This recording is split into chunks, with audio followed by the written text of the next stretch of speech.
Saya pernah mengatakan joget bagi perempuan itu merujuk dari pandangan para ulama yang saya pahami, itu hukumnya haram. Perempuan yang berjoget di hadapan laki-laki yang lain yang bukan muhrimnya, itu bagi kami merujuk kepada pemahaman guru kami, haram. Jadi Pak, ada satu masjid di Pekanbaru ini, ketika saya bilang begitu pas 17 Agustusan, joget-joget mereka mereka buat video, dikirimnya ke saya. Nih kami sedang joget katanya. Mana haramnya itu katanya. Coba bayangkan. Ya terserah, mau ndak mau itu urusan dia, ndak urusan kita. Kita sudah sampaikan. Akhirnya saya diblokir teman. Ndak boleh lagi ngisi di masjid itu. Alhamdulillah saya bilang. Lebih baik tidak mengisi daripada kita sakit hati. Capek-capek kita ngomong tapi ndak ada gunanya. Assalamualaikum warahmatullahi wabarakatuh.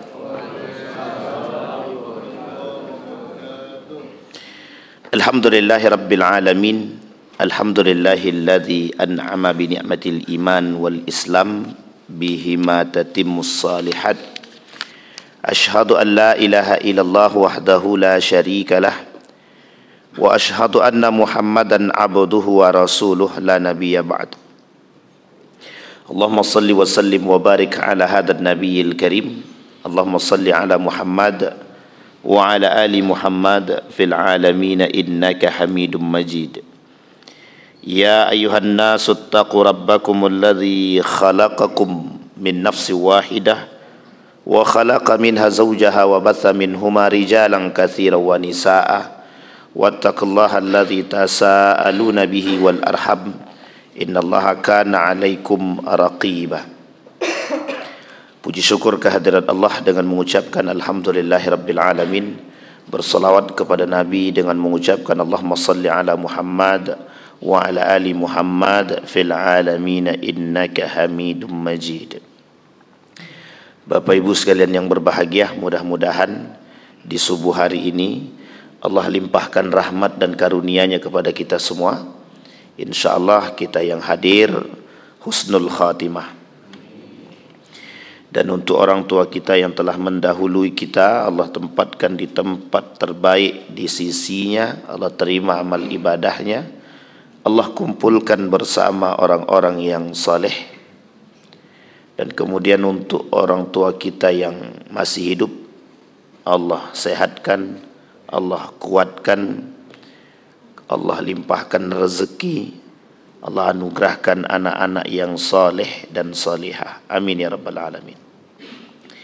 Baik Bapak Ibu sekalian yang berbahagia, di subuh hari ini saya ingin membahas satu hal yang hari ini menjadi persoalan kita bersama, yang menjadi penyebab degradasi moral, runtuhnya akhlak dan moral, etika di tengah arus global yang hari ini kita hadapi bersama. Bapak Ibu sekalian yang berbahagia,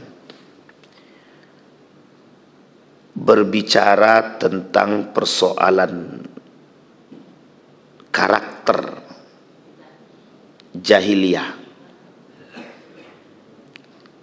Kemarin saya beli buku, bukan beli, dibelikan orang buku, dikasih hadiah waktu di Mekah Bang.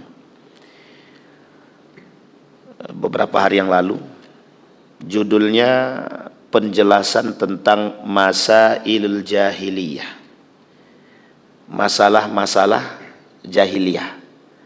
Yang masalah jahiliyah itu dulu tapi sekarang terjadi. Paham maksudnya Bapak Ibu? Jadi maksudnya dulu jahiliyahnya, sekarang lebih jahiliyah daripada jahiliyah dulu gitu. Jadi namanya jahiliyah modern atau jahiliyah gaya baru gitu.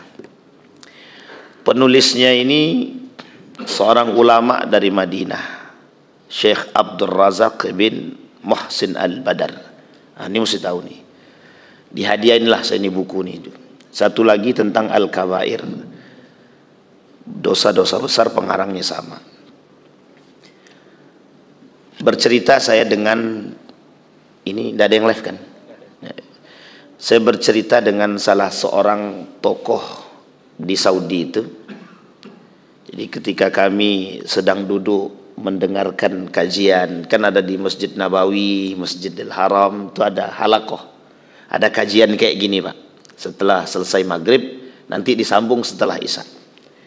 Satu ketika saya duduk dengan salah seorang yang saya anggap beliau hafal Quran 30 juz, karena memang kebiasaan anak-anak di situ dan para ada syekhnya di situ yang jaga, kita menghafal, dia tinggal setor saja.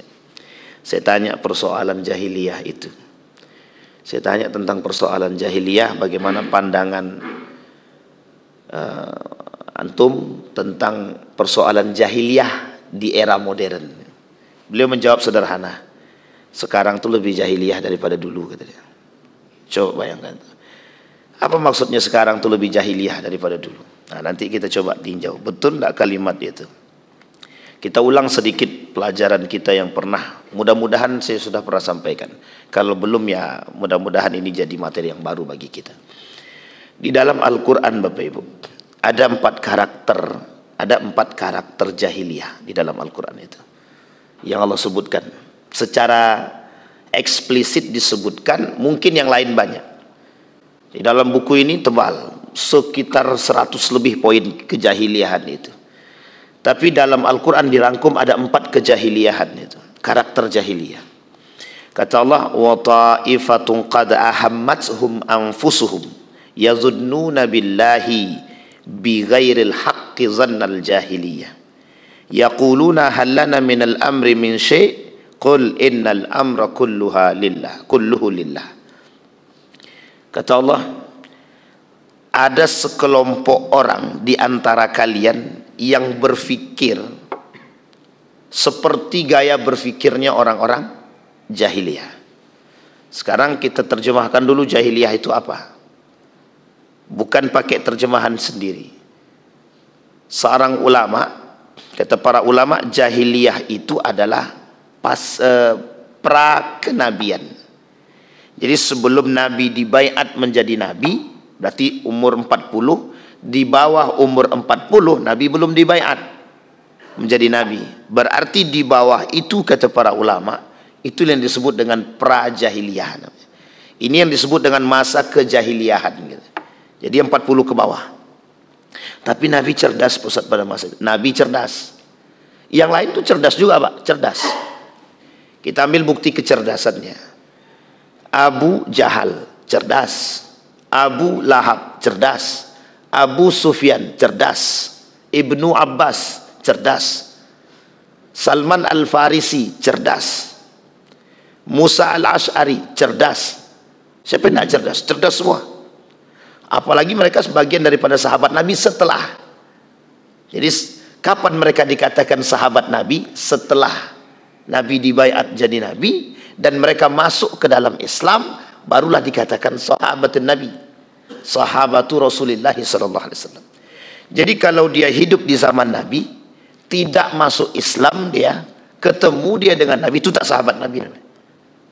Yang dikatakan sahabat Nabi itu hidup di zaman Nabi, masuk ke dalam Islam dan sama-sama dengan Nabi. Uwais Al-Qarni tidak bertemu Nabi, tapi dianggap sahabat Nabi, hidup sezaman dengan Nabi. Nabi menceritakan tentang Uwais Al-Qarni. Sampai sini paham ya Bapak ya? Ini karakternya. Ini poin yang kita jelasin. Jadi yang disebut dengan jahiliyah itu sebelum kenabian. Itu yang pertama. Yang kedua, kata para ulama, yang disebut dengan jahiliyah itu apa? Yang disebut dengan jahiliyah itu ketidakbermoralan. Nah, ini poin jahiliyah nih. Ketidakbermoralan. Tidak bermoral itu bagaimana maksudnya? Pada saat itu orang-orang pada masa jahiliyah itu dia tidak punya, begini bahasanya, kami ini penguasa, you budak, tunduk sama kami.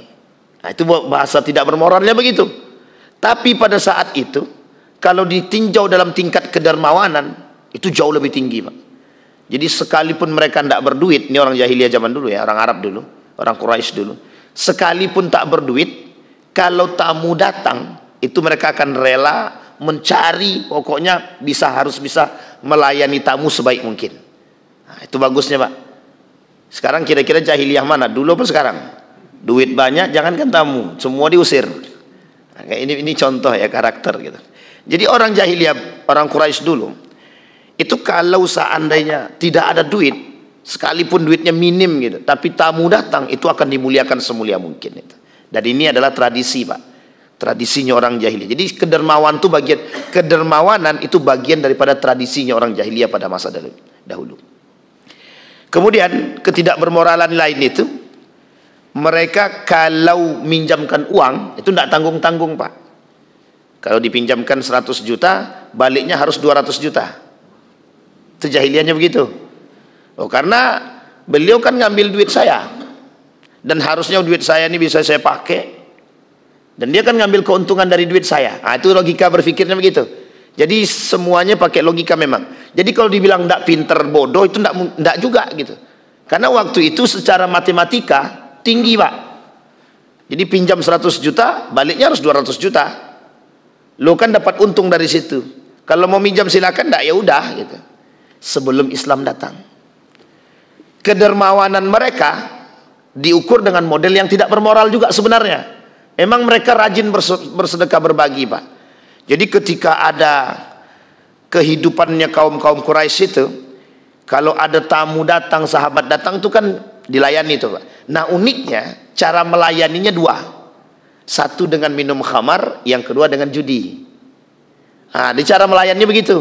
Jadi pokoknya datang tamu, pokoknya dibuatlah. Kalau bahasa kita sekarang nih, apa minuman keras yang paling bagus sekarang? Apa Bang Didi? Minuman yang paling trending sekarang itu. Kamput, ya. Kamput masa dahulu atau tua lah gitu kan. Whisky, hafal Bang? Oh gawat nih. Whisky misal. Disediain tuh Pak yang paling mahal gitu. Meskipun tak berduit ya. Tapi cara mereka menghormati begitu, minum bareng. Tapi kan mabuk-mabukan tuh kan gitu. Setelah itu mereka main judi dari pagi sampai sampai dari malam sampai subuh gitu. Karena waktu itu Islam belum datang. Islam belum datang. Karena Nabi juga belum dibaiat. Hanya saja di tengah hiruk pikuk karakter seperti itu mesti ada juga orang-orang yang punya karakter yang baik. Seperti Nabi Muhammad dijaga, Abdul Muthalib dijaga, Abu Thalib dijaga. Ada lagi namanya Ja'far bin Abi Thalib itu dijaga. Kemudian ada namanya Abbas dijaga. Itu kan paman-paman Nabi. Jadi keluarga Nabi ini sudah terbentuk secara bukan permanen ya, sudah terbentuk secara keturunan, memiliki karakter akhlak yang baik gitu. Moral yang baik. Di antara sekian banyak gitu. Abdul Muthalib itu kenapa dia tidak seperti Abu Jahal dan Abu Lahab? Dia tak punya keangkuhan, dia tak punya kesombongan. Karena Abu Thalib sadar, waktu dia datang ke Mekah, itu sebagai anak angkat. Anak angkat dari paman dia sendiri. Namanya Muthalib. Jadi Muthalib itu paman kandungnya ya Abdul Muthalib. Jadi Abdul Muthalib itu diambil dari nama paman dia sendiri, bukan dari bapak dia. Karena nama aslinya bukan Abdul Muthalib. Bapak Ibu boleh cek aja, saya lupa. Itu boleh dicek di Google, sudah keluar itu nama-namanya. Nama asli Abdul Muthalib, itu bukan Abdul Muthalib. Siapa nama kakek Nabi? Abdul Muthalib, betul. Namanya Abdul Muthalib. Abdul Muthalib itu bukan nama asli, tapi nama yang diberikan oleh penduduk Quraisy kepada Abdul Muthalib ini karena dia dibawa oleh pamannya Muthalib ke Mekah pasca meninggal bapak dia. Sampai sini paham ya Bapak Ibu ya? Jadi meninggal bapaknya, dibawa oleh Muthalib ke Mekah. Ketika masuk ke gerbang Mekah, kata penduduk Quraisy, siapa budak yang dibawa oleh Muthalib itu? Itukah budaknya Muthalib? Nah, budak itu dalam bahasa Arab abdun. Maka disebutlah Abdul Muthalib. Sampai sini paham ya Bapak Ibu ya?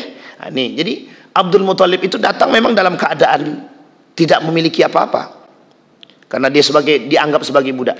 Kemudian kata Muthalib, dia bukan budak saya, dia anak daripada abang saya, kata Abdul Muthalib. Kata Muthalib itu dia anak daripada abang saya. karena bapak dia sudah meninggal, dia saya bawa ke sini dan saya asuh. Tapi karena konsesi ini sudah melekat, karena nama ini sudah melekat kepada diri Abdul Muthalib, sampailah akhir dia disebut dengan Abdul Muthalib. Karena kelak Muthalib meninggal, yang diangkat menjadi pemimpin Quraisy pada saat itu adalah Abdul Muthalib. Yang dianggap, yang dilihat yang paling amanah, paling jujur dan paling bijaksana itu Abdul Muthalib. Nah, jadi karakternya menurun, Pak. Abdul Muthalib punya anak, salah satunya Abdullah, Al-Haris maujud, ada Harisah dan lain sebagainya. Di antara sekian banyak, semua anak-anaknya baik-baik, Pak. Semuanya baik-baik. Tapi yang paling berwibawa dua orang. Yang pertama Abdullah, yang kedua siapa, Pak? Abu Talib. Ini punya karakter dan kewibawaan dan kebijaksanaan. Yang lain semuanya kaya semua, Pak. Semua kaya, yang paling miskin cuma Abdullah, karena masih bersandar dengan bapaknya. Singkat cerita, Bapak Ibu punya anak namanya Muhammad. Nah, Muhammad ini maka disebut Muhammad ibn Abdullah ibn Abdul Muthalib. Nah, karena itu karakter turunan. Jadi baiknya mereka ini itu keturunan, Pak. Garis keturunan. Jadi karakter Nabi Muhammad itu waktu itu kok dia tidak sama dengan anak-anak yang lain? Ya karena memang turunan kakeknya, Pak. Kakeknya pada masa dia diangkat menjadi pemimpin Quraisy, itu kakeknya penyedia minuman dan makanan untuk orang-orang yang berhaji. Islam belum ada, tapi perintah haji itu sudah ada pada masa Nabi Ibrahim alaihissalam.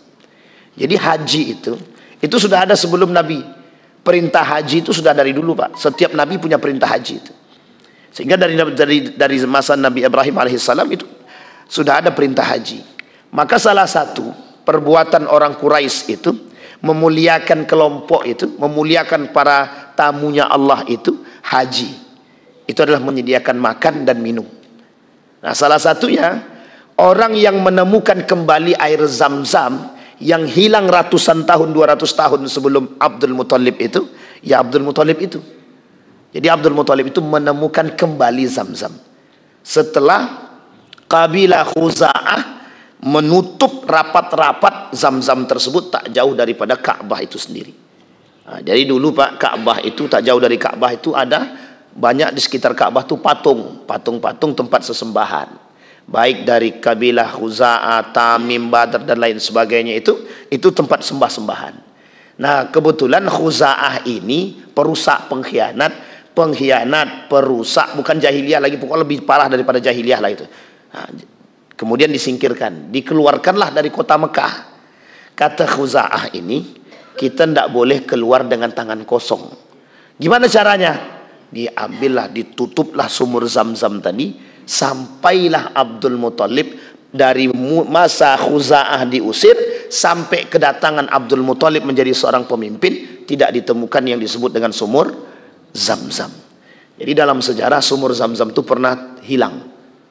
Nah, dari Nabi Ibrahim, panjang ceritanya kan, dari Nabi Ibrahim turun sampai pada masa Abdul Muthalib, 200 tahun sebelum Abdul Muthalib sudah hilang, baru ditemukan kembali setelah Abdul Muthalib diangkat menjadi pemimpin. Itu pun didapat dari ilham mimpi.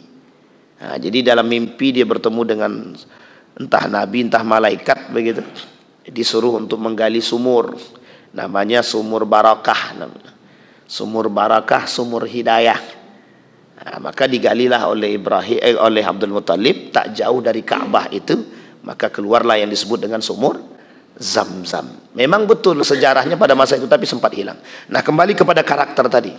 Nah, jadi turunan, Pak, Nabi Muhammad ini turunan di antara sekian banyak orang. Di masa itu yang disebut dengan judi biasa, yang disebut dengan minum khamar itu biasa. Sama halnya seperti Bapak sekarang datang ke Eropa, minuman khamar itu minuman biasa. Jadi minuman-minuman keras itu minuman biasa. Alasannya sederhana, Pak. Penghangat badan. Kata mereka untuk menghangat badan. Kalau tak minum itu tak hangat badan. Sama kalau Bapak datang ke mana nih daerah kita nih, Papua, sama begitu juga. Jadi menjadi satu kebiasaan. Dulu waktu itu begitu.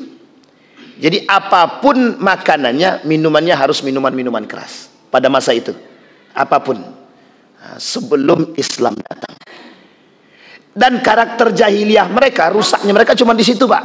Cuma di situ. Ya kalau ada perempuan cantik, kalau enggak, pokoknya siapa di antara kami, di antara mereka yang paling kaya, itulah yang paling berhak menikahi perempuan yang cantik tersebut. Itu caranya. Kalau tak mau nikah, itu pandai-pandailah cara merayunya atau cara mereka kalau dia dari seorang budak, otomatis anak perempuannya otomatis. Ini misal budak punya istri, budaknya pasti budak juga nih. Dan keduanya punya anak, itu otomatis budak juga. Jadi sampai kapanpun budak ya budak, sampai Islam datang. Sampai sini paham ya? Jadi budak selanjut turun, budak terus, budak terus.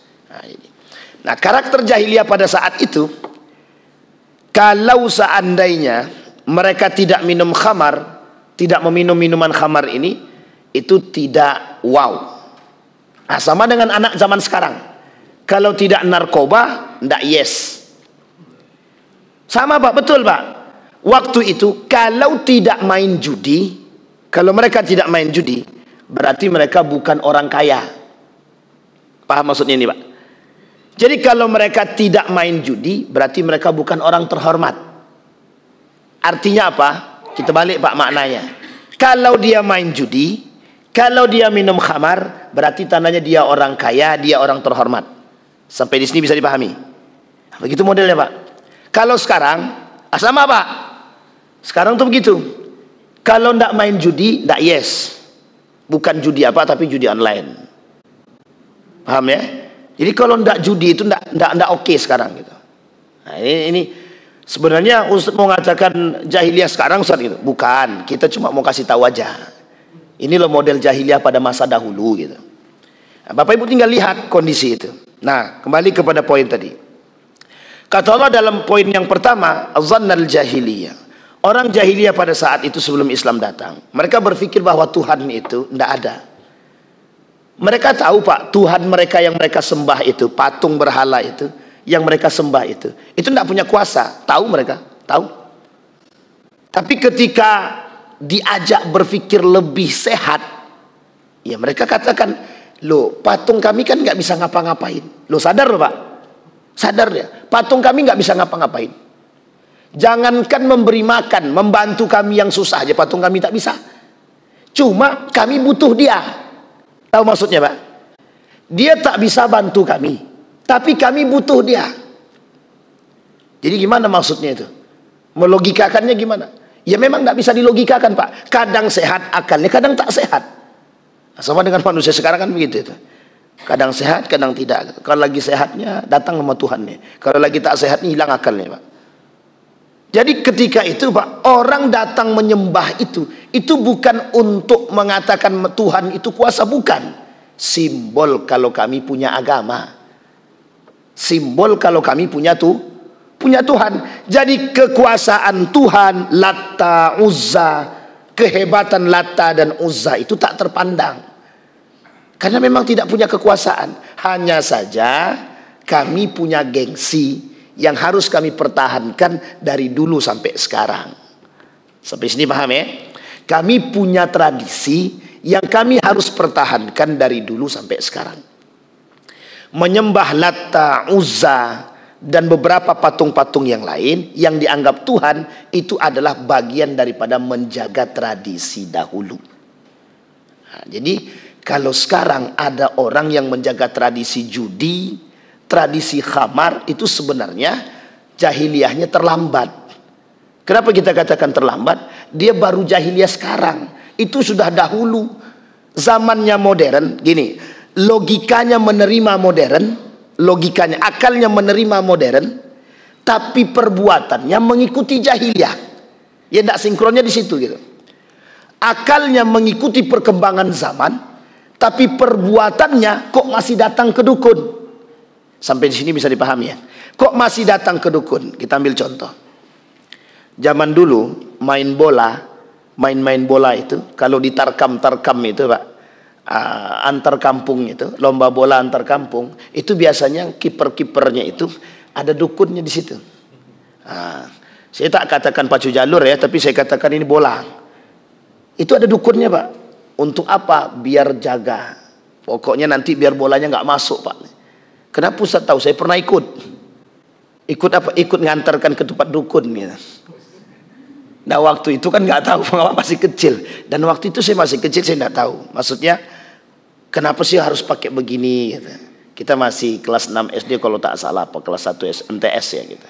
Jadi kita nggak tahu tuh Pak. Kenapa harus gitu? Jadi tujuannya sederhana, biar bola tuh nggak masuk ke gawang. Gitu. Artinya apa? Akal ini menerima modern, tapi perbuatan kita sama dengan orang-orang dahulu gitu, jahiliyah. Maka disebutkan di sini zannal jahiliyah. Karakter yang paling berbahaya dari masyarakat jahiliyah pada saat itu adalah mereka berpikir bahwa Allah itu tidak maha kuasa. Tuhan itu tidak kuasa. Tapi Abdul Muthalib sangat mengerti dan percaya dengan Tuhan. Maka sebenarnya begini, Abdul Muthalib itu mengetahui akan kekuasaan Allah. Di mana dia tahu? Ketika persoalan Ka'bah. Ka'bah ingin dihancurkan oleh Raja Habasah, kata Abdul Muthalib, silahkan hancurkan, aku tak urus. Yang ngurus Ka'bah itu sudah ada. Siapa yang ngurus? Yang punya. Siapa yang punya? Azza wa Jalla. Itu Abdul Muthalib, perkataan Abdul Muthalib kepada Raja Habasah. Sampai Raja Habasah geleng-geleng. Ini orang nggak mikirin yang lain, pokok malah cuma datang ke sini minta kambing-kambingnya gitu. Jadi tolong kembalikan kambing-kambing saya, kata Abdul Muthalib. Setelahnya yang lain terserah. Mau kau hancurkan Ka'bah silahkan, mau kau apakan silahkan. Sampai Abdul Muthalib ke depan Ka'bah, kata Abdul Muthalib, kalian penduduk Mekah, minggir. Orang-orang itu mau menghancurkan Ka'bah. Ini dalam sejarahnya begitu. Orang-orang itu mau menghancurkan Ka'bah. Biarkan aja mereka menghancurkan Ka'bah. Itu urusan Tuhan gitu. Yang punya, urusan yang punya.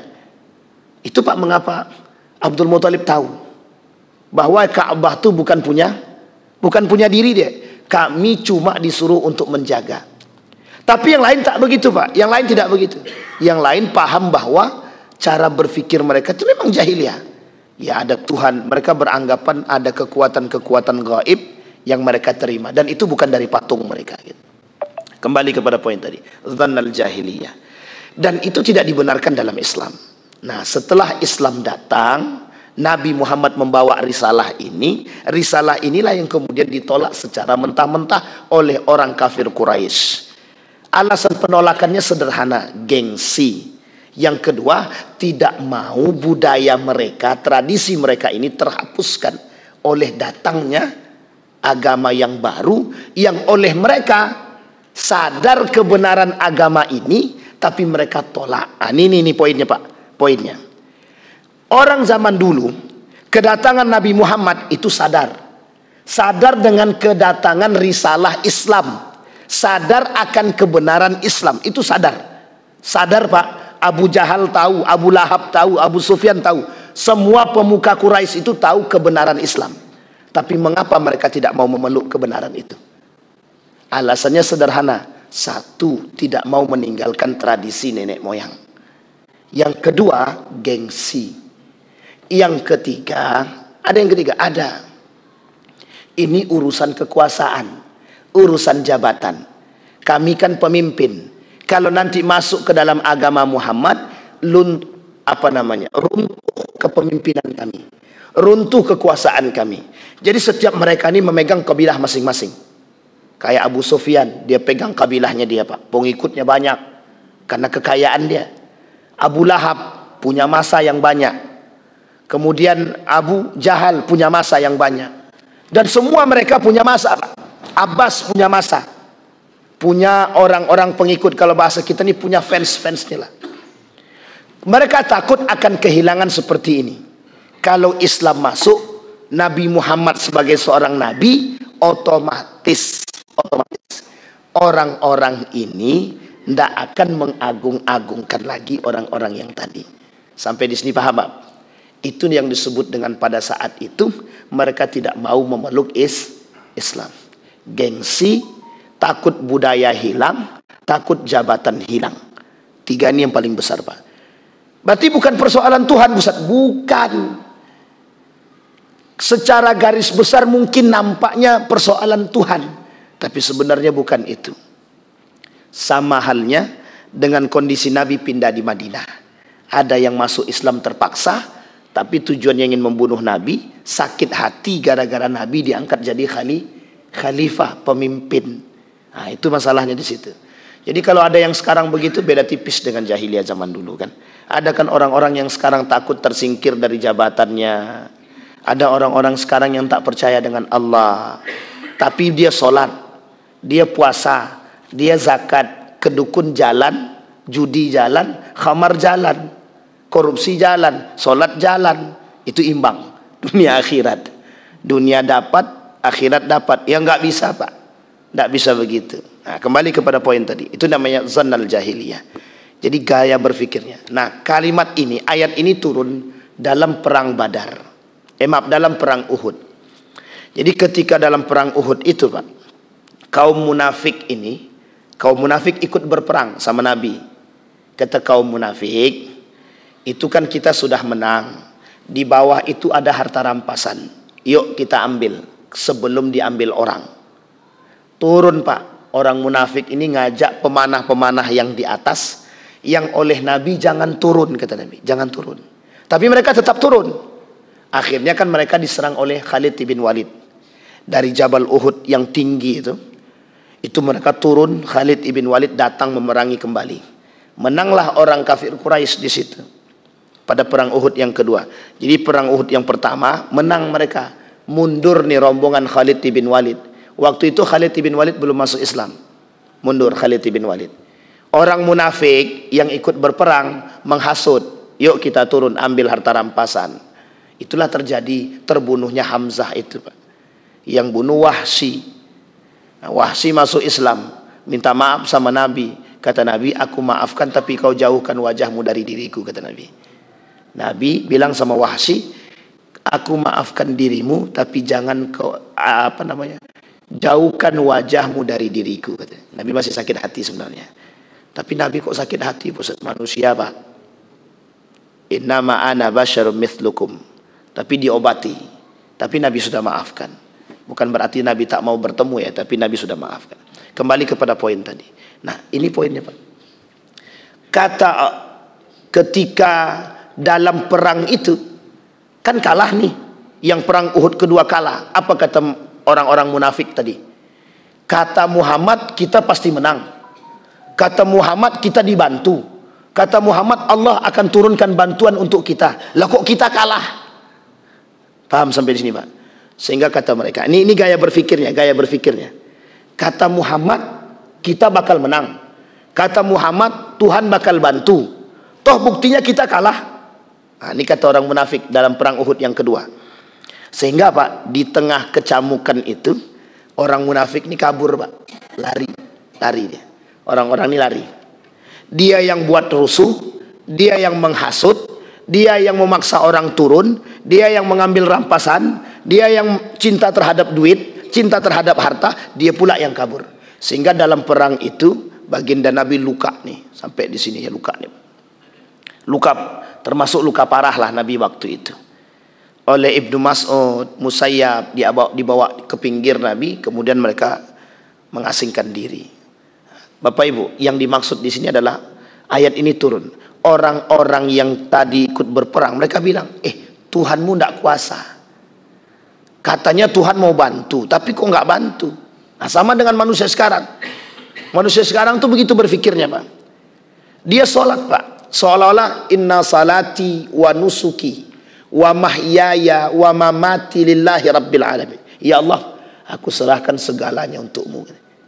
Tapi judi main juga, korupsi jalan juga, datang ke dukun jalan juga, mengamankan jabatan iya juga, cinta terhadap manusia iya juga, semua dibuat, Pak.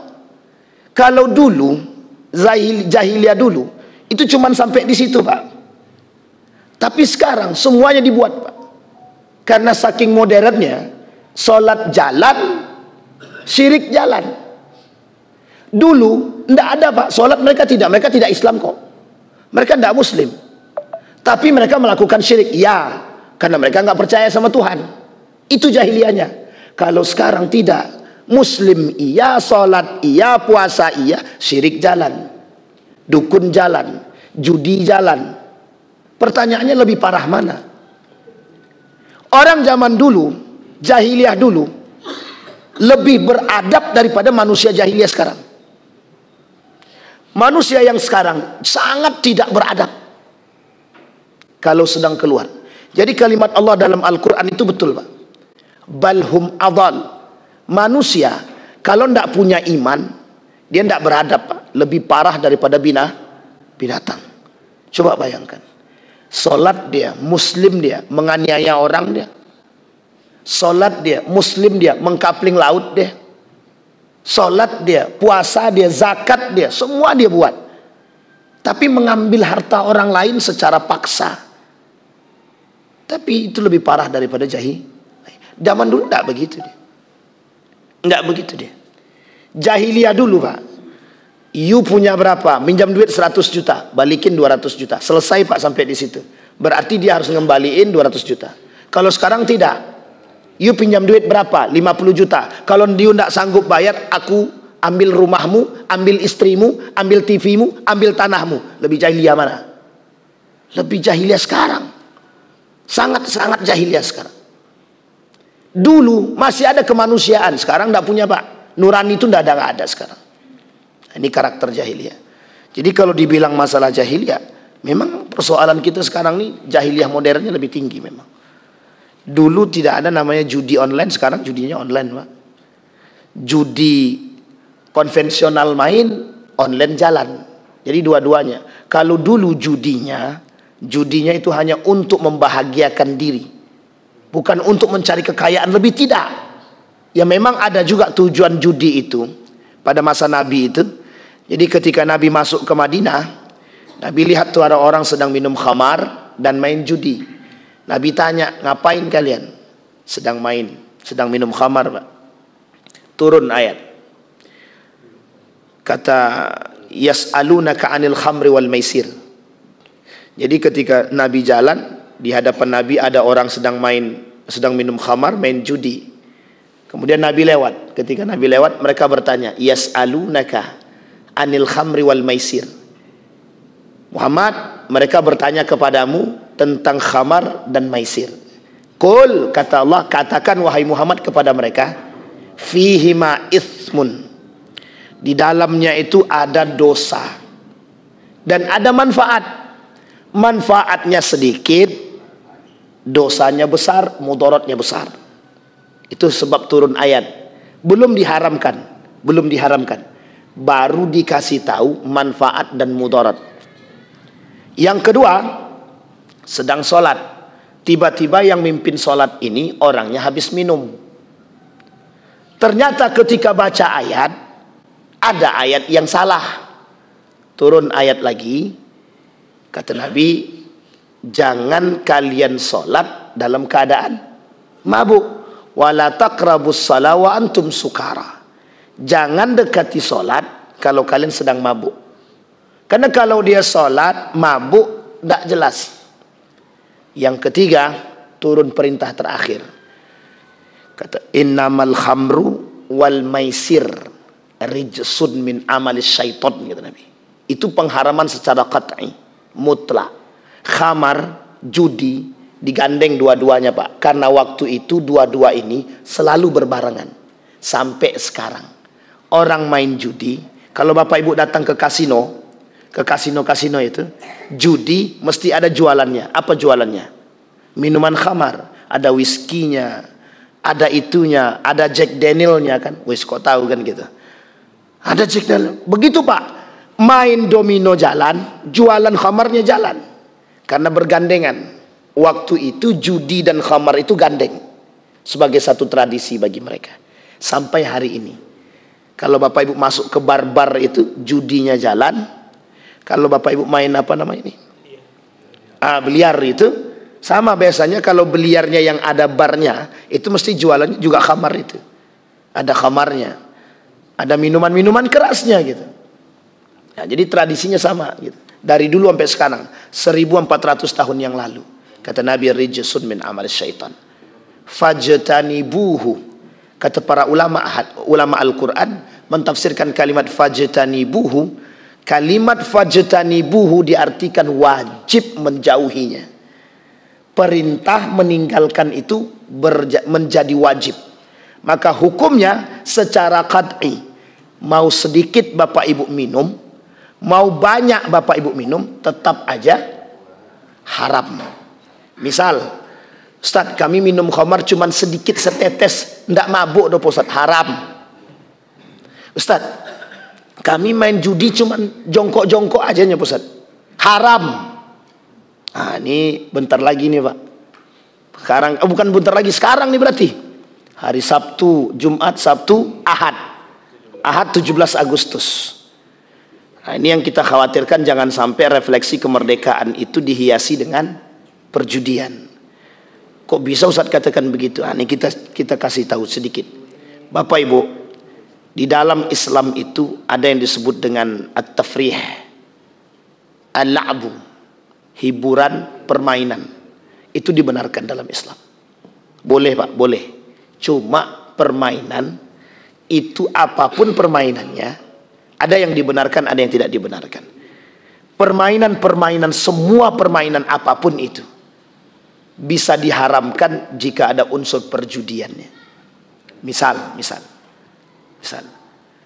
Bapak Ibu buat lomba baca Quran dalam masjid.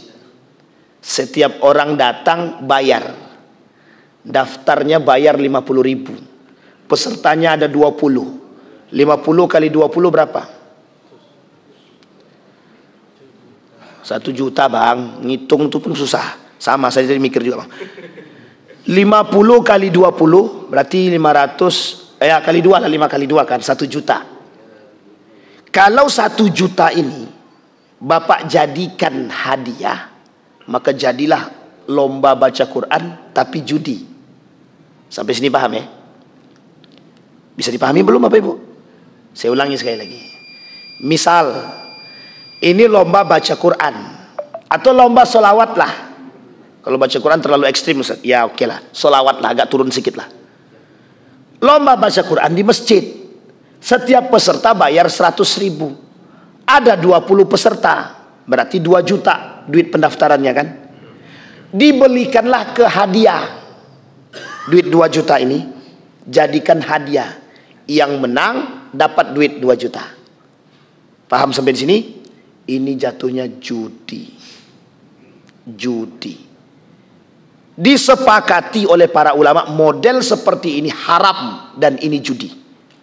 Kenapa begitu kok bisa judi Pak Ustaz? Karena mereka memperebutkan duit yang sudah mereka masukkan. Saya daftar 100.000, berarti kan saya harus dapat duit saya balik. Jadi yang saya dapat berapa? 1.900.000. 1.900.000. Jadi saya masukkan duit 100.000 untuk mendapatkan yang 1.900.000 tadi. Spekulasi. Ya kalau menang dapat, kalau tak menang ya habis. Bahasa lainnya sedang bertaruh. Sampai di sini paham? Nah, sekarang kita masukkan kepada 17 Agustusan. Kalau modelnya seperti ini tradisi 17 Agustusan yang kita buat dalam setiap perlombaan, maka semua perlombaan yang kita buat dengan model seperti ini sedang kita hiasi dengan perjudian. Hukumnya haram. 1. Sampai di sini bisa dipahami Pak? Ada yang buat begini Pak? Kalau ada yang buat begini, cepat sadar, tarik duitnya, ganti dengan duit, cari donatur. Pak, kami butuh duit, tolong jadi donatur kami untuk lomba makan kerupuk. Juara satunya 2 juta, juara 2-nya 1 juta. Saya kira banyak yang mau ikut tuh kalau segitu hadiahnya kan. Kalau itu boleh, boleh Pak, tak ada masalah. Duitnya dari donasi atau duitnya dari para donatur-donatur yang dikumpulkan untuk hadiah, bukan diambil dari peserta. Kalau diambil dari peserta untuk hadiah, jatuhnya taruhan. Kalau diambil dari peserta untuk membeli minum mereka, untuk menyediakan peralatan mereka, boleh, boleh tak masalah. Untuk fasilitas boleh. Untuk ID card boleh, untuk minuman boleh, untuk snack tidak ada masalah. Yang salah kalau untuk taruhan. Nah, itu yang tidak boleh. Nah, ini tolong diingat-ingat Pak. Apapun perlombaannya, termasuk perlombaan yang ada di dalam 17 Agustusan. Itu jangan sampai kita kotori. Jadi jangan sampai kita kotori kemerdekaan kita nih, yang suci itu, dengan perbuatan kejahiliahan kita. Kita kotori agama, kita kotori kemerdekaan kita. Dua-duanya jahiliyah Pak. Lebih baik kita tidak usah merdeka, sementara kita masih dalam perjudian. Apa merdekanya kita? Tidak ada. Kita masih dalam perjudian. Itu yang pertama. Yang kedua Bapak Ibu, yang kedua, zonnal jahiliyah sudah yang pertama. Yang kedua, hukmul jahiliyah, berfikir hukumnya hukum jahiliyah.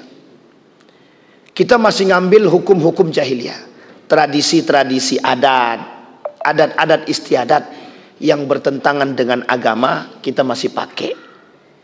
Masih ada di Riau ini, kalau tidak nikah secara adat maka tak sah nikahnya, sekalipun dia nikah secara agama. Jadi kalau ada yang nikah secara agama tapi tidak nikah secara adat dia tak sah nikahnya. Mereka tetap dikatakan zina. Kalau ada begitu itu keterlaluan Pak. Tapi ada. Yang ketiga, kami pengen Ustaz bagi warisan itu semuanya sama rata, biar adil. Kira-kira adil itu baik enggak? Adil itu baik enggak Pak? Bu? Baik ya, adil itu baik ya. Tapi baik tapi tidak pada tempatnya. Kita adil sama manusia tapi kita tak adil sama Tuhan. Baik enggak? Baik enggak? Kita adil sama manusia tapi kita tidak adil sama Allah. Adil baik enggak? Sama Pak. Jadi orang sekarang bagi harta warisan itu sesuai dengan porsi adat. Dalam tradisi adat kami di sonono, per laki-laki tak perlu dapat warisan. Yang harus dapat warisan itu perempuan aja. Laki-laki tak perlu. Sekarang saya tanya, ada nggak Al-Quran berkata demikian? Tidak ada. Hukum waris mutlak dikembalikan kepada Al-Quran. Mutlak. Hukum waris mutlak dikembalikan kepada Al-Quran. Semua pembagiannya sudah ada dalam Al-Quran. Tidak perlu cari kreasi, tidak perlu kreatif dalam mencari hitungan-hitungan tentang waris. Sudah ada dalam Al-Quran semuanya. Dalam surat An-Nisa dari awal sampai akhir sudah ada semua di situ. Berapa perempuan, istri berapa, anak berapa, anak laki-laki berapa, paman berapa, mertua berapa, mertua tidak dapat. Orang tua berapa, adik-beradik berapa, ada semua Pak. Ada semua. Jadi tidak perlu kita kreatif mencari hitungan-hitungan. Pokoknya Pak Ustadz kami pengen adil biar kami ini semua terjaga ukhuwahnya. Haram hukumnya, haram. Membagi warisan secara merata hukumnya haram. Karena tak merujuk kepada Al-Quran. Kecuali dibagi dulu sesuai porsinya dalam hukum waris. Disepakati setelah dibagi, ditandatangani pakai akta notaris. Beliau dapat setengah, beliau dapat seperempat, disepakati Pak. Pakai akta notaris biar nggak kelahi, biar jelas. Ini persoalan ini sensitif, membawa orang ke neraka. Jadi perbuatan yang bisa mengajak cepat ke neraka yang begini-begini nih Pak. 1.000 rupiah kita makan, bukan hak kita masuk neraka kan? Haram jatuhnya Pak. Baik. Setelah disepakati, setelah semuanya selesai dalam hitungan waris sesuai, baru kemudian kumpul balik, kami kami bagi rata. Maksudnya bagaimana? Saya kan dapatnya lebih banyak nih. Nih saya kasih buat adik-adik saya. Boleh, tak ada masalah, itu haknya Anda. Setelah dibagi dalam hukum waris. Setelah itu boleh bebas. Tapi kalau selagi sudah wafat dia, dibagi langsung secara merata, semuanya penghuni neraka. Haram semua. Sampai di sini paham Bapak Ibu? Kok cepat kan Ustaz bilang neraka? Ya kalau dia tak tobat, dia masuk neraka Pak. Tidak mungkin tak tobat masuk surga dia. Sampai di sini paham? Nah, ini persoalan waris nih Pak. Jadi persoalan waris ini sensitif, yang banyak kita temukan sekarang begitu. Oh, tradisi kami tidak begitu, Pusat. Tradisi kami itu yang laki-laki itu tidak boleh tidak lagi dapat warisan. Yang dapat warisan itu cuma perempuan. Pertanyaannya tradisi mana? Pertanyaannya siapa yang buat tradisi? Lebih percaya pada tradisi apa pada Tuhan? Mau ikut syariat Islam atau ikut tradisi? Kalau ikut tradisi, jahiliyah dia berarti. Karena orang jahiliyah dulu begitu ngikutnya Pak. Nah sekarang kalau kita kembalikan ke tradisi, lihat tradisi 17 Agustusan. Apa tradisi 17 Agustusan? Yang kita hiasi dengan dosa dan kemaksiatan. Apa contohnya? Joget-joget. Pak Bu, kalau mau bikin acara pakai musik, bisa ndak jangan campur laki-laki perempuan? Kalau bisa, dan bisa ndak musiknya, mohon maaf, bisa ndak musiknya, lagunya itu yang sehat? Kusat begitu Ustaz. Karena banyak yang tidak sehat Pak. Banyak yang tidak sehat. Jadi kita menghiasi apa sekarang? Kita nih Ustaz dalam sudah lagunya poco-poco, patah pinggang dan patah yang lain. Tapi kemudian ditutup dengan doa. Paham maksud saya ini? Acaranya campur baur laki-laki perempuan, didahului dengan tausiah, diakhiri dengan doa. Di tengah-tengahnya joget biduan. Sekarang coba pakai nalar logika yang maksudnya apa itu? Di depannya ada orang yang bertausiah, di tengah-tengahnya biduan joget nggak pakai kerudung, pakai celana sempit. Di akhirnya ditutupi dengan kita doa bersama, semoga kita berkah. Pertanyaan saya, itu nyambung apa tak nyambung gitu? Apa? Penghinaan. Kalau bahasa pencampuraduan, mencampur adukkan agama dengan hal-hal seperti itu. Mohon maaf Pak, tradisi itu kalau dibiarkan, ingat kalimat ini Pak ya, kalau dibiarkan, ini gara-gara zaman dulu dibiarkan, akhirnya sampai sekarang ada musiknya, ada jogetnya. Uniknya lagi, ada gaya baru tradisinya sekarang, joget balon, joget kursi. Lomba-lombalah ingin duduk di kursi di situ. Yang uniknya, yang berlomba laki-laki perempuan, campur.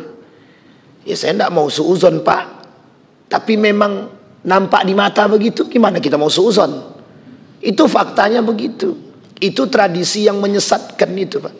Jangan tersinggung. Kalau tersinggung boleh silahkan, tak ada masalah. Tapi faktanya begitu. Tapi ini kan refleksi kemerdekaan. Janganlah begitu-begitu diatur dengan agama. Sikit-sikit agama. Inilah yang merusak nih Pak. Nah yang gaya-gaya begini yang merusak. Sama yang tadi, yang dikatakan oleh kaum munafik tadi. Katanya Tuhan ada, mau bantu kita. Mana buktinya? Nah sekarang dibaliknya Pak. Masa yang kayak gini ada Tuhan? Yang kayak gini ada Tuhan? Sampai di sini paham maksud saya Bapak Ibu? Udahlah singkirkan, ini tak urusan. Ini kan urusan hiburan. Dalam hiburan nggak perlu ada Tuhan, nggak perlu ada agama. Orang cuma sekedar bersentuhan biasa aja kok. Masalahnya sentuhan biasa itu Pak, dari sentuhan biasa jadi luar biasa. Kontak ya dek, kontak ya. Laki orang Pak, bini orang Pak, gara-gara joget balon tuh Pak, bisa suka dengan laki-laki orang. Kan masalah tuh. Sampai di sini bisa dipahami Pak. Sederhana. Lomba kita cuma makan kerupuk. Tapi kita seret anak-anak kita ke dalam neraka hanya gara-gara mempertaruhkan uang 100.000. Jadi mohon maaf, tradisi-tradisi seperti ini harus kita perbaiki. Kemudian malam harinya, refleksi kemerdekaannya, malam harinya pakai musik, organ tunggal sampai jam 1, jam 2. Di belakangnya ada minuman khamar, ada narkobanya. Di depannya ada biduannya, ndak ada doanya lagi. Ah, itu masih mending lah. Ndak ada tausiahnya. Aku kan oke juga lah. Tapi pembukaannya baca Quran. Ya sama aja Pak. Ya, maksud saya adalah tradisi seperti ini itu telah mendarah daging yang setiap tahun Bapak Ibu lihat itu. Saya ambil contoh. Saya pernah mengatakan joget bagi perempuan itu merujuk dari pandangan para ulama yang saya pahami itu hukumnya haram. Perempuan yang berjoget di hadapan laki-laki yang lain yang bukan muhrimnya itu bagi kami merujuk kepada pemahaman guru kami haram. Jadi Pak, ada satu masjid di Pekanbaru ini. Ketika saya bilang begitu, pas 17 Agustusan, joget-joget mereka. Joget-joget mereka buat video, dikirimnya ke saya. Nih kami sedang joget katanya. Mana haramnya itu katanya. Coba bayangkan. Ya terserah, mau ndak mau itu urusan dia, ndak urusan kita. Kita sudah sampaikan. Akhirnya saya diblokir, Pak. Ndak boleh lagi ngisi di masjid itu. Alhamdulillah saya bilang. Lebih baik tidak mengisi daripada kita sakit hati. Capek-capek kita ngomong tapi ndak ada gunanya. Sampai di sini bisa dipahami Bapak Ibu. Ini tradisi. Itu yang kedua. Nah, ini kalau kita panjangkan lagi, masih ada 2 lagi. Kalau mau dikaji lagi, selesai Pak. Ini jahiliyah. Begitulah masa jahiliyah pada saat itu, yang hari ini generasi jahiliyah itu terus berkembang. Jadi masa jahiliyah ini terus berkembang. Jangan sampai kita menodai perjuangan para ulama-ulama kita. Nabi membawa Islam dengan baik, kita datang mencampur adukkan dia. Orang zaman dulu kafir, itu agamanya tahu. Besok engkau sembah agamaku, dan hari ini aku sembah Tuhan kalian. Kata Nabi, kita beda. Agamamu, agamaku. Sekarang tidak. Yuk sama-sama. Lebih parahnya lagi, dicampur. Lebih parahnya lagi, dicampur. Apa maksudnya? Minum khamar iya, mabuk iya, narkoba iya, sholat jalan. Doa oke, solawatan oke. Dalam solawatan pun ada tradisi joget-joget biduan pakai pakaian sempit. Na'udzubillah, thumma na'udzubillah. Sampai di sini bisa dipahami Bapak Ibu. Yang ingin kita ambil kesimpulan. Tadi ada 4 karakter jahiliyah, 2 yang sudah saya sampaikan. Hukum zannal jahiliyah, berfikir gaya jahiliyah, dan hukum-hukum jahiliyah. Maksudnya apa? Kita sama-sama memperbaiki tradisi-tradisi yang sudah ada, yang menyeleweng dan menyimpang, yang sadar dan tahu, perbaiki, tinggalkan. Udah nggak saatnya Pak kita begitu. Kita ini di akhir zaman. Kalau di akhir zaman tuh cari selamat aja Pak. Cari aja selamat. Jangan cari yang lain. Jangan cari murkanya Allah. Cari selamat. Kita ini pengen cari selamat. Maka jangan sampai hal-hal kecil kita hiasi dengan perjudian yang mungkin kita tak tahu. Sekarang Bapak Ibu sudah tahu. Permainan apapun yang kita buat, kalau ada unsur taruhannya, jatuhnya judi. Bisa dipahami Bapak Ibu? Ada pertanyaan? Nggak ada, alhamdulillah. Nggak ada pertanyaan kan Bapak Ibu? Mesti nggak ada. Apalagi dah jam segini nih Ustaz. Oke lah. Baik Bapak Ibu sekalian yang berbahagia, kita berdoa kepada Allah.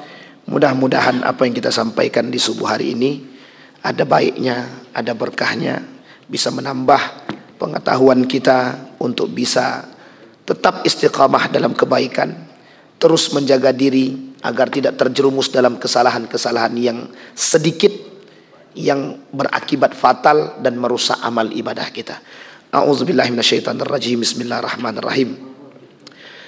Hamdan syakirin, hamdan na'imin, hamdan yuafi ni'amahu wa yukafi'u mazidah ya Rabbana. Lakal hamdu kama yanbaghi li jalali wajhikal karim wa azim sultanik. Allahumma ighfir lana dhunubana wa dhunuba walidina warhamhuma kama rabbayana shighara. Allahumma a'inna ala dhikrika wa syukrika wa husna ibadatik. Allahumma akhtimna bis salihin. Rabbana hab lana minas salihin. Rabbana hab lana min azwajina wa dhurriyyatina qurrata a'yun waj'alna lil muttaqina imama. Allahumma ighfir lana dhunubana wa kaffir 'anna sayyi'atina wa tawaffana ma'al abrar. Allahumma faqihna fid din wa 'allimna ta'wil. Allahumma faqihna fid din wa 'allimna ta'wil. Allahumma ighfir lana dhunubana. Allahumma ighfir lahum warhamhum wa'afihim wa'fu 'anhum wa akrim nuzulahum wa wasi' madkhalahum waj'alil jannata mathwahum. Rabbana atina fid dunya hasanah wa fil akhirati hasanah wa qina azabannar. Walhamdulillah rabbil alamin. Assalamualaikum warahmatullahi wabarakatuh.